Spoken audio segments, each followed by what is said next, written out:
यो देहि नामयमतीव सुहिष्यदेहो नावेक्षितः समचिक्षपितुं मदर्थे। मैं बहुत प्रसन्न हूँ देवी तुम्हारी सेवा से। आप मान प्राप्त करने योग्य हैं। बताइए आपको क्या चाहिए, आपको हम क्या दें? देवहूति ने कहा, आप जैसे संत पति ऋषि पति जिस स्त्री को मिले हो, अब वो संसार की वस्तु क्यों मांगे? मुझे कुछ नहीं चाहिए। कर्दम ऋषि ने संकल्प शक्ति से अद्भुत सरोवर का निर्माण कर दिया। अनंत प्रकार के आभूषण प्रकट हो गए, अनेक दास दासियां सब प्रकट हो गई और देवहूति वो तो एकदम नवयुवती बन गई और वो स्वयं नवयुवक बन गए। भूषणानि वरार्धानि वरीयान् सिद्धवन्ति च अन्नं सर्वगुणोपेतं पानं चैवामृतसमम्।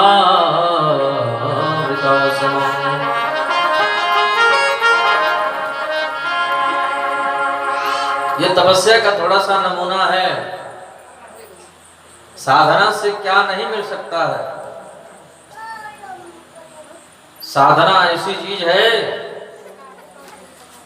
कि व्यक्ति को कहां से कहां पहुंचा देता है।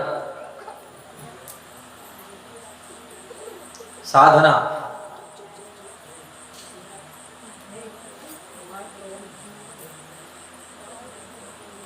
धनिकों के पास साधन होता है। जो धनी होते हैं, पैसे वाले लोग होते हैं, उनके पास साधन है।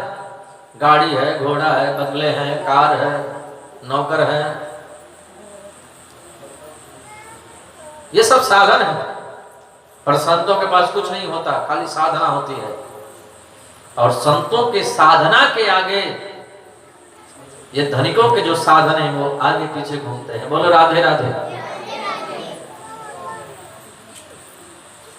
भगवान की कोई साधना करे, भगवान का कोई नाम ले, भजन करे, तपस्या करे और उसको 10-20 गाड़ियां मिल जाए, 200-400 करोड़ रुपए मिल जाए, तो ये कोई बड़ी बात नहीं है, क्योंकि साधना में बहुत बड़ी शक्ति है।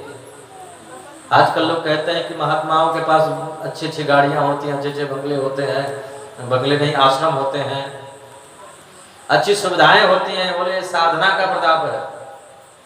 संतों के पास साधना है और धनिकों के पास साधन है। तो साधना होगी तो साधन अपने आप आएगा। यदि साधना नहीं है तो साधन भी नहीं आएंगे। बोलो राधे राधे। अनेक प्रकार की दास दासियां प्रकट हो गई, स्वयं नवयुवक और नवयुवतियां बन गए। कर्दम ऋषि और देवहूति कामद विमान प्रकट हो गए, कामना के अनुसार चलने वाला विमान। और शर्त थी कि भगवान बेटा बनकर के आएंगे। बेटा हुआ नहीं, 9 पुत्रियां हो गई। बोलो राधे राधे।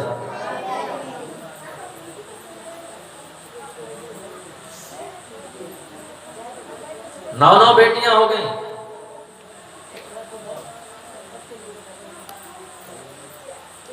आज के समय में एक बेटी हो जाती है तो लोग कितने परेशान हो जाते हैं, कितने टेंशन में हो जाते हैं, कितनी चिंताएं बढ़ जाती हैं। और जरा विचार करें, बेटा हुआ नहीं, एक पुत्र के इंतजार में 9 बेटियां हो गई। बोल राधे राधे। पर कर्दम ऋषि बहुत प्रसन्न है। प्रसन्न क्यों है? प्रसन्न इसलिए है कि एक बेटी की शादी करूंगा, कन्यादान करूंगा तो अश्वमेध यज्ञ का पुण्य मिलेगा।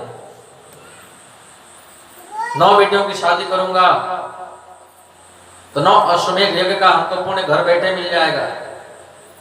क्योंकि दान कई तरह के होते हैं। दानी तो हुए लाखों और दान भी होते हैं, पर कन्या दान जैसा कोई दान कहाँ होगा। जब भक्त नहीं होंगे भगवान कहाँ होगा। 9 पुत्रियां। कर्दम ऋषि बोले देवहूति से, देवी अब मैं जा रहा हूं जंगल में। देवहूति ने कहा आप तो कह रहे थे एक बेटा हो जाएगा तब हम जाएंगे। तब कर्दम ऋषि को याद आया, ओहो भगवान हमारे यहाँ बेटा बन करके आने के लिए बोले थे, तो 10वें पुत्र के रूप में भगवान कपिल आ रहे हैं। बोले कपिल भगवान की, कृष्ण कन्हैया लाल की। कर्दम ऋषि ने कहा देवी जरा विचार करो, तुम्हारे घर पर साक्षात परमात्मा आए हैं, साक्षात ब्रह्म बेटा बन करके आया है। मैं जंगल में जा रहा हूं, इन्हीं का भजन करूंगा, इन्हीं का चिंतन करूंगा, तो मैं घर में रह करके इन्हीं की सेवा करो। देवहूति बहुत प्रसन्न है। आज तो हमारे द्वार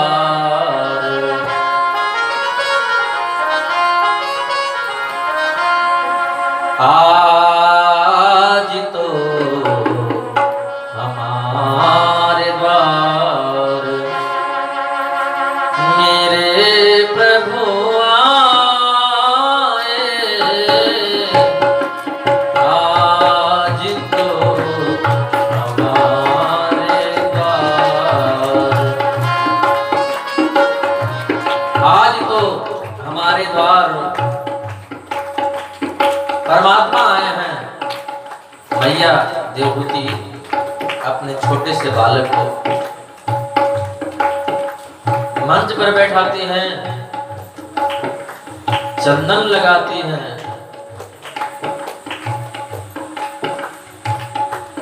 माला पहनाती हैं, पुष्प चढ़ाती हैं, आरती करती हैं, भोग लगाती हैं। कपिल भगवान बोले मैया मैं तो आपका बेटा हूं, कभी आप चंदन लगाती हैं, माला पहनाती हैं, पूजा करती हैं। देवहूति बोली प्रभु आज मैं वो कर रही हूं जो मुझे बहुत पहले कर लेना चाहिए था। आप तो मेरे प्रभु हैं, हमारे मन में कुछ प्रश्न है, कुछ जिज्ञासाएं हैं। भगवान कपिल ने कहा मैया बताने का प्रयास करूंगा। देवहूति कहती है प्रभु हमारी पंच कर्म इंद्रियां और पंच ज्ञान इंद्रियां अपनी अपनी ओर खींचती हैं।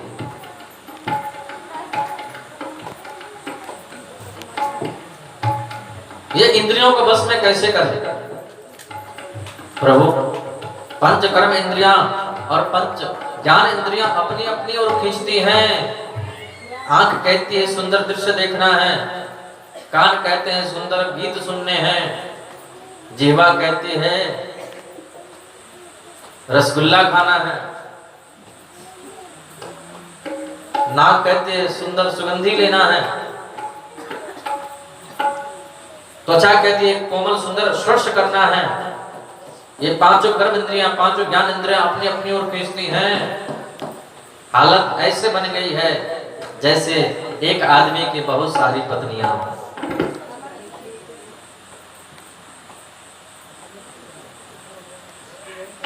एक आदमी की बहुत सारी कई पत्नियां हो जाएंगी तो उसकी हालत खराब हो जाएगी। बोलो राधे राधे। एक सेठ जी थे, उनकी 2 ही पत्नी थी। बोलो राधे राधे। सेठ जी की 2 ही पत्नी थी। सेठ जी जब रात को दुकान से आते तो एक पत्नी हाथ पकड़ करके खींचती, एक पत्नी पैर पकड़ करके खींचती। हमको ये नहीं लाए, हमको वो नहीं लाए।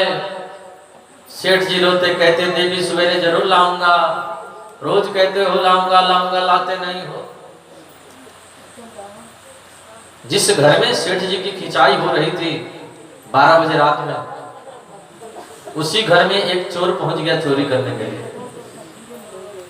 चोर ने देखा सेठ जी की खूब खिंचाई हो रही है, एक पत्नी हाथ पकड़ के खींच रही है, एक पत्नी पैर पकड़ के खींच रही है। चोर ने चोरी करना बंद कर दिया। सेठ जी को देखने लगा कि सेठ जी की आज खूब खिंचाई हो रही है। अब देखा हंसी आने लगी। अब हंसी आती है तो रुकती थोड़ी है, बहुत प्रयास किया, मुख बंद किया, कपड़ा लगाया, पर हंसी रुके नहीं। अब चोर हंसा तो फंसा, जोर जोर से हंसने लगा, और जैसे ही जोर से हंसा तो सब लोग मिलके पकड़ लिए, चोर चोर चोर चोर। चोर को पकड़ करके ले करके गए, थाने में बंद किया। थानेदार ने कहा शर्म नहीं आती, रात को 12 बजे शरीफों के घर में चोरी करने के लिए जाते हो, ऐसा दंड दूंगा कि जीवन भर याद रखोगे, समझे? चोर तो कांपने लगा, महाराज जो भी आप दंड देंगे सब मंजूर है, जो भी दंड देना चाहें वो सब दंड हमको मंजूर है, पर 2 पत्नियों वाला दंड हमको मत देना, नहीं तो हमारी तो हालत ही खराब हो जाएगी। बोलो राधे राधे। 2 पत्नी भगवान किसी को मत दे। देवहूति कहती है हमारी 10 पत्नियां हैं, 5 कर्म इंद्रियां, 5 ज्ञान इंद्रियां, ये सब अपनी अपनी ओर खींचती हैं। बोलो राधे राधे। तो पहला प्रश्न है इंद्रियों को बस में कैसे करें, और दूसरा प्रश्न है कि प्रभु मन को बस में कैसे करें।